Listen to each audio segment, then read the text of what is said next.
La diplomatie du Burger King, Trump et Poutine négocient la paix à coups de menus enfants.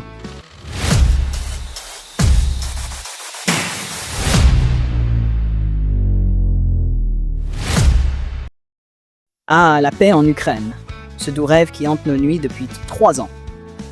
Et voilà que Donald Trump et Vladimir Poutine, tels deux compères en quête d'un deal sur Marketplace, décident de régler le sort de l'Europe de l'Est entre 2 appels Skype et un échange de slogans marketing.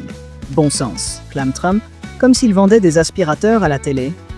On croirait un épisode de Shark Tank géopolitique où le pitch final est littéralement explosif. Imaginez la scène. 90 minutes au téléphone, soit le temps moyen d'attente chez un médecin français.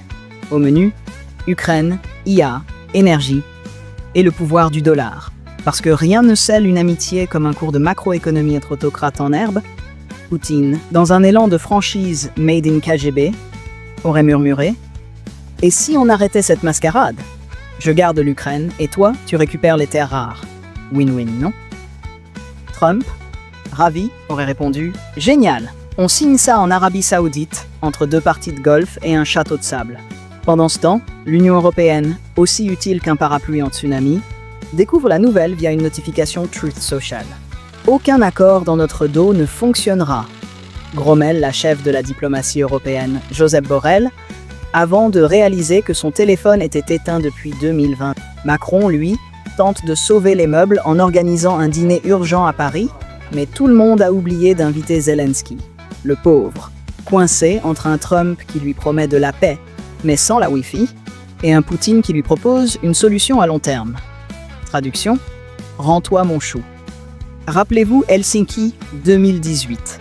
Trump serrant la main de Poutine comme un fanboy devant Elvis. Aujourd'hui, c'est la suite. Helsinki 2.0, le retour du roi, de la dette technique. Et comme un mauvais reboot, on retrouve les mêmes personnages. Poutine en tsar nostalgique, Trump en businessman décomplexé, et l'Europe en figurant qui essaie de se glisser dans le plan large. Même le G7 s'y met. Trump veut y ramener la Russie, histoire de remplacer l'Allemagne par un distributeur de chips. Au final, cette négociation ressemble à un poker menteur où tout le monde triche, mais personne n'a les bonnes cartes. Zelensky joue les candides, l'Europe fait semblant de protester, et Trump-Poutine rigolent en se partageant le pot. La paix ? Peut-être. La crédibilité de l'Occident ?